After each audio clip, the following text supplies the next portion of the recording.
Today, I had one of the weirdest goddamn ideas I have ever even thought about. I don't understand. Could Saxton Hale survive Halo Reach? Let's dig right into it. I do have some rules for this. The only two being one, Saxton Hale is replacing Noble 6, and two, Saxton Hale is given the proper equipment to survive that fall from orbit. Because I don't know if it's actually been specified in the comics that he's immortal due to Australium. I know other Australians are shown being extremely hard to kill due to Australium. I don't know. You can assume that Saxton Hale does have that, but I don't know if it's to the degree of falling from orbit. So I'm just going to say he gets the proper equipment for the Long Night of Solace. I swear Noble 6 had a re-entry pack in Long Night of Solace. Anyways, let's get started.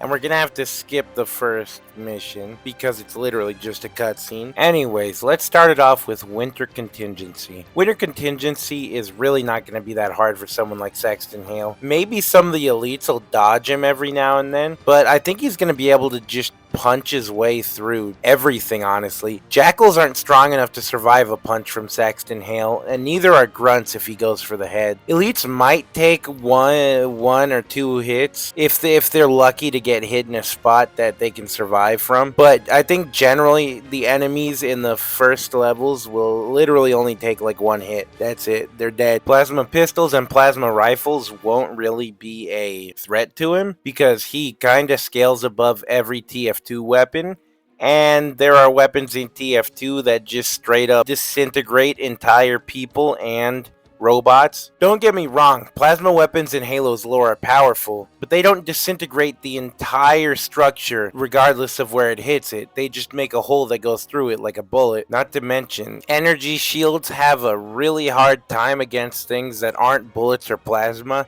I mean, knives and energy swords just go right through it, which I really don't understand, actually. I mean, I guess because it has a piercing edge, it might be able to just rip through it instead of flattening against it like a bullet would on impact. I don't know how this works. I'm guessing the bullet flattens like a pancake and it disperses the plasma. Meanwhile, an energy sword or a knife has such a fine point that it can cut through it like cloth. That's just what I'm assuming, though. Anybody with a strong enough energy shield, Saxton could still punch his way through that. I mean, within seconds. It's not a contest. The man can casually punch with 2,700 pounds of force. And I say casually because Miss Pauling recreated the exact same feat. Almost exactly, actually. She was only 100 pounds of force off. But it was the same night. And she's what, like a fifth his size? There's no way an energy shield's keeping up with this man's fists. Next up, we got Sword Base. Sword Base is going to be actually way easier for Saxton Hale. You got to turn on this comms array and turn on an anti-air tower. Both of which the controls are located at the top of a building. But we've seen how high Saxton Hale can jump. That man will just jump to the top of the building, click the button, and fucking book it. Like, he doesn't have to stay there. He would get this done quicker than Noble 6, actually. When he comes back to Sword Base, there will be hunters. Those, I think, will be able to take a lot of his hits with their shields. Maybe not any serious punches. If he punches them seriously, he might actually dent their shields. I don't think it's ever been explained exactly how strong hunter shields are, but I do know they're a lot tougher than pretty much anything else you see. Like, even vehicles aren't as tough as the hunters are. I do think Saxton Hale is fast enough to just dodge all their attacks. Maybe he could just climb on one for a piggyback ride and start beating the shit out of it. But because it's made of so many worms, he's gonna have to physically crush most of them, which might take him a couple, like 30 seconds? He's literally just gonna have to squish 1,000 worms. It's weird, and I don't know if he's comfortable with that. He might just choose to chuck a grenade at it because it's just simpler. But he's the kind of man to use his fists, so I don't doubt that he would just go up there and start crushing them.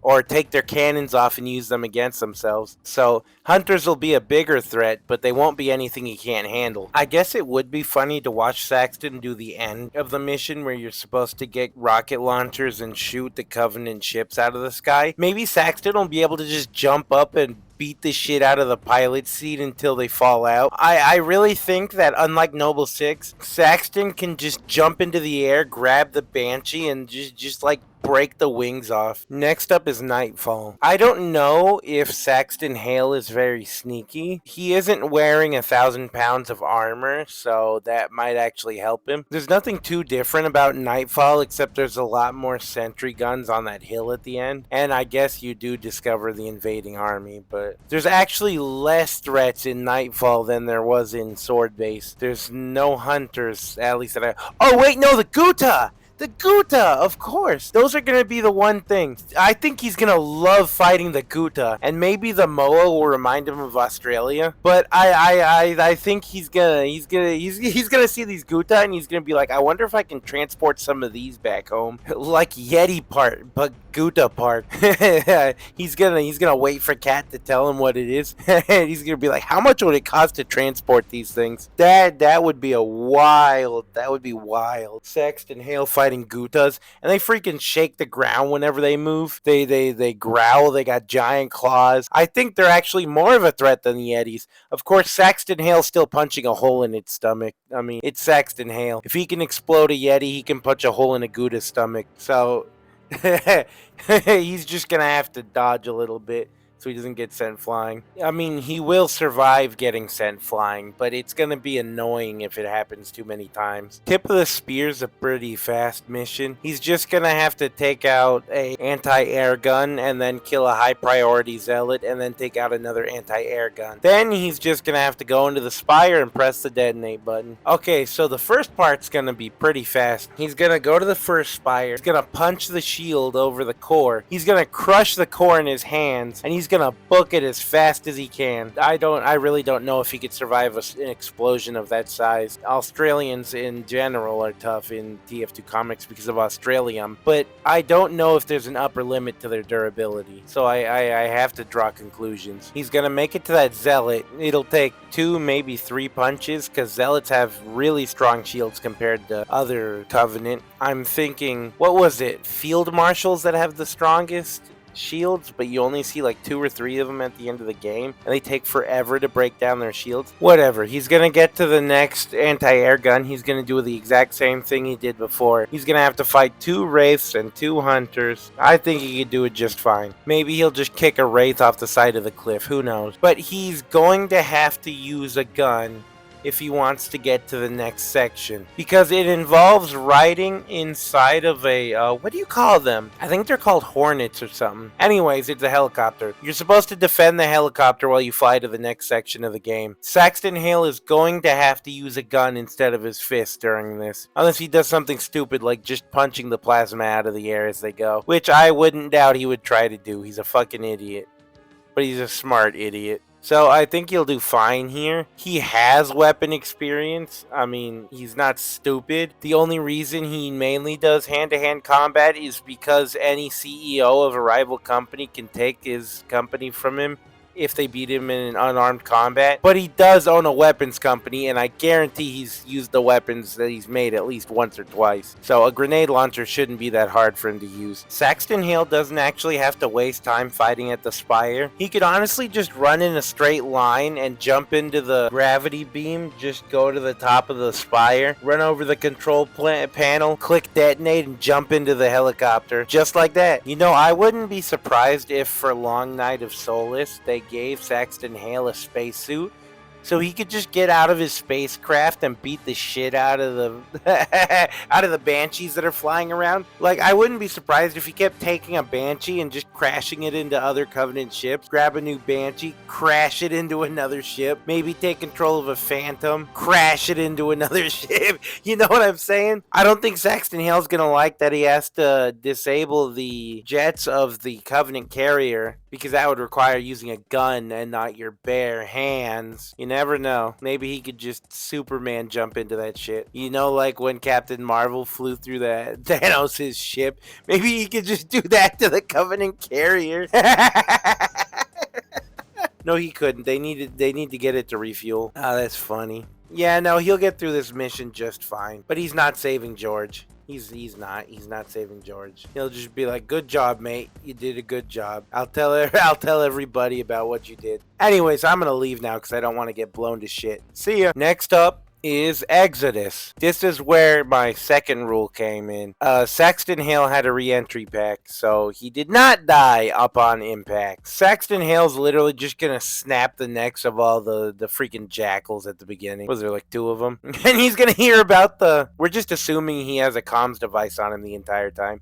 He's gonna hear about the grunt suicide bombers, and the second he sees the glowing blue around the corner, the second he sees the grunt, he's just gonna throw a fucking rock at his head and kill him instantly. Hit him right in the temple with a fucking rock. And he's gonna blow up all the other grunts. That's something Saxton Hale would do just to prove the stupidity of his enemy. He'd just throw a rock at his temple and instantly kill him. Because grunts really don't have helmets, or at least most of the time they only have a breathing device on, or something that covers their mouth. So yeah, I think Saxton can take them out just fine. I mean, there are armor lockdown abilities and stuff over there. And to those of you saying that you need armor to use armor lockdown, no you don't. There are brutes in the game that are barely wearing anything. They're practically naked and they can still use armor lockdown. So Saxton Hale can do it too. Anyway, Saxton Hale's first taste of a real fight is going to come in this level with all the brutes, because brutes love to fight. And if he sees that gravity hammer brute, he's going to be itching to kick that thing's ass. I do think that he might get, like it might feel like a sting to get hit by the gravity hammer. I know it'll hurt Saxton. It doesn't mean it'll kill him. I'm not saying that he'll die, but I know it will hurt him. Gravity hammers hit you with a wave of gravitational force. It will hurt him. He will be sent flying. It will not kill him. It will not greatly injure him, but it will hurt. Alright, so the equipment that Saxton Hale is going to be gathering during this entire mission is he's probably going to keep that gravity hammer, and even when it runs out of whatever battery, I'm just assuming it'll run out of battery with how much he's going to use it. I know Covenant batteries can last for months, but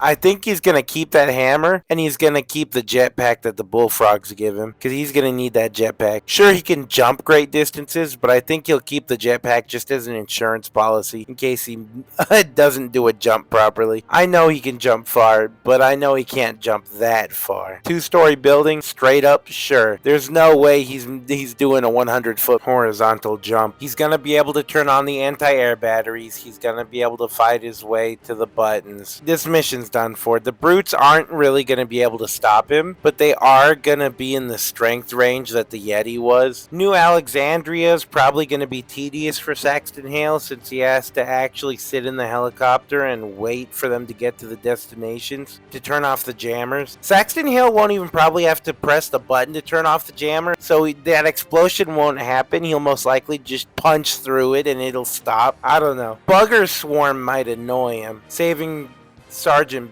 Buck might annoy him because you have to stay inside the helicopter. Saxton might honestly just let one of the Marines pilot it and he just sits there on the gun, or every so often just jumps off and beats the shit out of an enemy on a rooftop. Because Saxton Hale has been in an airplane before, but I can't compare the controls of those kinds of airplanes to military aircraft. It's just not the same. So I think Saxton will get through this mission, but it'll be the most boring fucking day of his life. Whatever, next up we got the package. All he has to do is destroy 2 more anti-air guns that are right next to each other, destroy a bunch of vehicles, break his way back into Sword Base, go to the ice shelf, and defend Halsey's laboratory. Now, everything up until he gets to Halsey's laboratory is going to be pretty easy, standard stuff. He's done it a million times before already. But I think he's going to enjoy the standoff a whole hell of a lot more than the rest of Noble Team. In fact, I don't even see him turning on the sentry guns. Maybe one of the other Spartans will go out of the way to turn the sentry guns on, and he'll just view that as an opportunity to run further out into the battlefield and just follow them. Kick the shit out of every enemy that walks in. There are a lot of lower ranking enemies that fight you here. The higher ranking enemies coming until the end, and the higher ranking ones have energy swords and stuff, so he has plenty of time to just dodge and punch the shit out of them. Nothing too big. I do think he's gonna tell Halsey to shut the fuck up because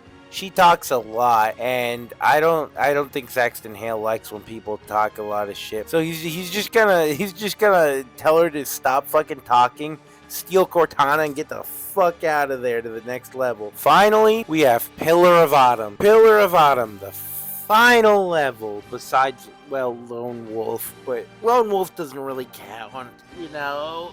Doesn't count. More driving in vehicles. Saxton's not gonna like that. Let's see. There's nothing he can really do about the scarab. Maybe he can punch the floor under its leg. But I think he'd rather just let Carter sacrifice himself. Saxton's not the kind of person to go out of his way to save people. The only reason he saved Scout is because he's actually one of his employees, technically. Yeah, no, if Saxton runs into any field marshals or anything like that, it might take like 4, maybe even 5 hits. Because he has to break the energy shield before he can start kicking the shit out of the guy underneath. But I do think he will make it to the final standoff where you have to wait for the ships and kill waves of Covenant. So all the Marines around him are definitely gonna die. They're gonna get shot up immediately. Those brutes are gonna be coming at him. They're gonna get like 10 brute chieftains to try to get Saxton Hale. He's gonna beat them up one by one. Cause brutes are tough, but they don't usually come at you more than one at a time. They'll usually just wait for you to kill one and then jump in next. They're not smart. They're not idiots. They're just kind of normal, actually. It's not like they have strategy. Their strategy is literally just kick the shit out of him. But wait, I want to see if he wins this fight against this one guy, and then I'll kick the shit out of him. So Saxton's going to be able to hold off all the brutes on his own. He's going to be able to kill pretty much anything here. I do think that just like Noble 6, he would have no choice but to stay behind and man the gun. He's not going to like manning the gun, but I think Saxton knows that if he were to try to make it off reach, then nobody else would survive because the Pillar of Autumn would get shot out of the air. So I do think he'll stay. I mean, there's not really much the Covenant can do to kill him anyways. Alright, so Saxton Hale makes it to Lone Wolf, right? Yes, he does. He's kicking the shit out of hordes of Covenant. And he finally dies. And then he wakes up. It was all a nightmare. And he has a couple new gun ideas. He's gonna make a goddamn gravity hammer for Demo Man. The end. Goodbye. I'll see you next time.